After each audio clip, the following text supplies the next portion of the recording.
দেখুন বন্ধুরা কি লোভনীয় স্বাদের আইসক্রিম হয়েছে আমার।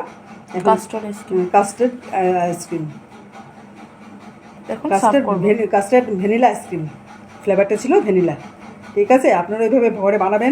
তো তার জন্য লাগছে উইকফিল্ড কাস্টার্ড পাউডার, এটা ভ্যানিলা ফ্লেভারে। তো আমি নেব 2 চামচ উইকফিল্ড কাস্টার্ড পাউডার, 1 চামচ, 2 স্পুন নিলাম। তো এখন 150 ml দুধ দেব, নর্মাল দুধ, ঠান্ডা নর্মাল 150 ml দুধ নিলাম। এটা আমি ভালো করে মিশিয়ে নেব। সবসময় আপনারা নর্মাল দুধটাই দেবেন, গরম দুধ দিলে লাম্পস থেকে যাবে, তো আইসক্রিমটা ভালো হবে না। তো আমি এটা নর্মাল আগে থেকেই করে গরম করে রেখেছিলাম, ঠান্ডা করে তার এটা নর্মাল করে। তো আমি এটাকে মিশিয়ে নিচ্ছি, কাস্টার্ড পাউডারটা, উইকফিল্ড কাস্টার্ড পাউডারটা আমি দুধের সঙ্গে মিশিয়ে নিচ্ছি। ঠিক আছে, আমি এখন 100 ml, আমার কড়াই গরম হয়ে গেছে, আমি এখন 100 গ্রাম চিনি দিয়ে এটাকে ক্যারামেল করব। সবসময় আপনারা যখনই আইসক্রিম বানাবেন মেজারমেন্টটা ঠিকঠাক দেবেন, তবে আইসক্রিমটা ঠিকঠাক হবে। মেজারমেন্ট কাপ দিয়েই দিবেন। তো আমি এখানে 150 ml দুধের জন্য 100 গ্রাম চিনি আমি দিয়েছি আর কি ক্যারামেলের জন্য। আর ক্যারামেল করতে হবে আপনার ফ্লেমটা লোতে রাখবেন। কড়াইটা পুরো গরম হলে পরে আপনারা চিনিটা দিবেন, তো তাড়াতাড়ি হয়ে যাবে। আমার কড়াই অলরেডি গরম হয়ে গেছে, আমি দিয়েছি, আমার আস্তে আস্তে ক্যারামেল হয়ে যাচ্ছে। না হয়নি, একদম ব্রাউন হবে, ক্যারামেল হওয়া শুরু হয়ে গেছে। এখন আমার ক্যারামেলটা হয়ে গেছে, প্রায় হয়ে যাচ্ছে, আর একটু হবে, আর একটু ব্রাউন হবে।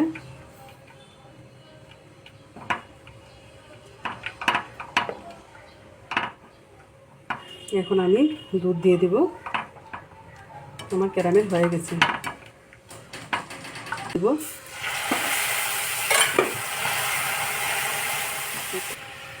200 ml, 400 ml,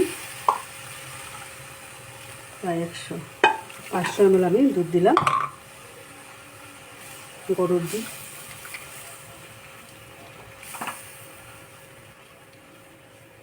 একটু জাল দেব, আরও একটু ঘন করব। এই অবস্থায় আমি 2 চামচের মতো পাউডার দুধ দিয়ে দেব।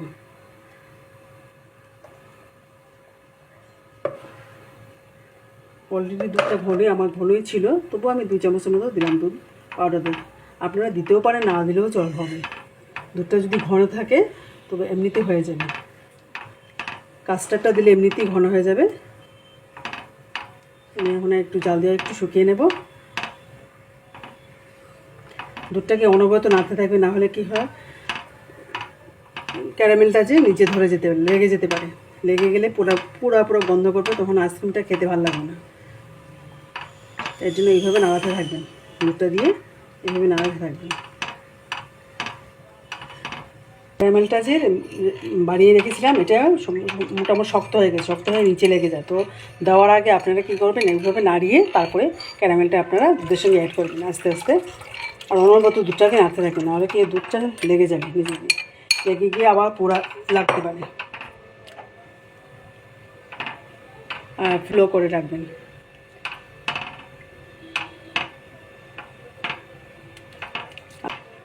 দেখুন কীরকম ঘন হয়ে গেছে দুধটা। একটু ফুড কালার দিলাম, অরেঞ্জ কালার একটু দিলাম, বেশি দিলাম না, একটু দিলাম। কালারটা সুন্দর আসার জন্য একটু ফুড কালার দিয়ে দিলাম। দেখুন কালারটা কি সুন্দর এসে যাচ্ছে। আপনারা ফুড কালারটা দিলে অনবরত নাড়াতে থাকবেন, নাহলে কি এক জায়গায় লেগে থাকবে।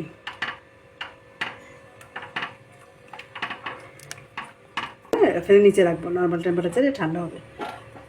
দেখুন আমার সেটা ব্যাটারটা পুরো আইসক্রিমের জন্য পুরো রেডি। আমি এখন এই প্লাস্টিকে এটার মধ্যে করে দিব, ঢেলে ঢেকে দিই।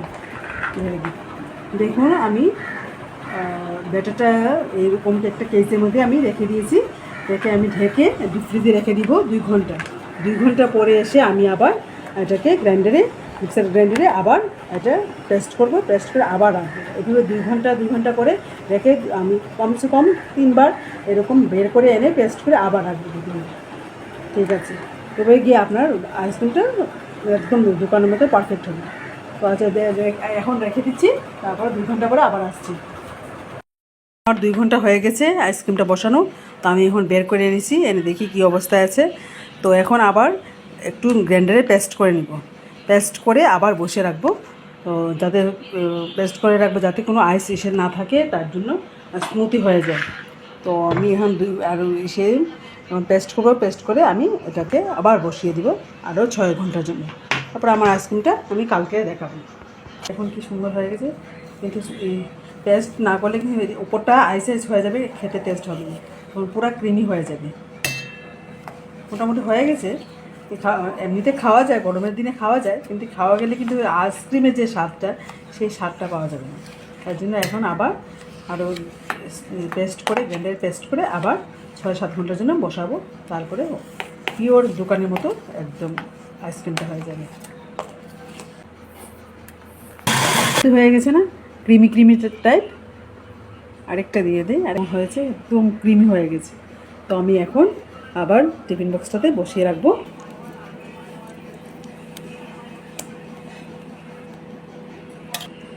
এখন আমি 6-7 ঘন্টার জন্য ডিপ ফ্রিজে ম্যাক্সিমাম দিয়ে রেখে দিব। ঘন্টা পরে আসলাম, 6-7 ঘন্টা পুরো জমে গেছে, পুরো আইসক্রিম হয়ে গেছে। এখন আমি সার্ভ করে আপনাদের সবাইকে দেখাবো।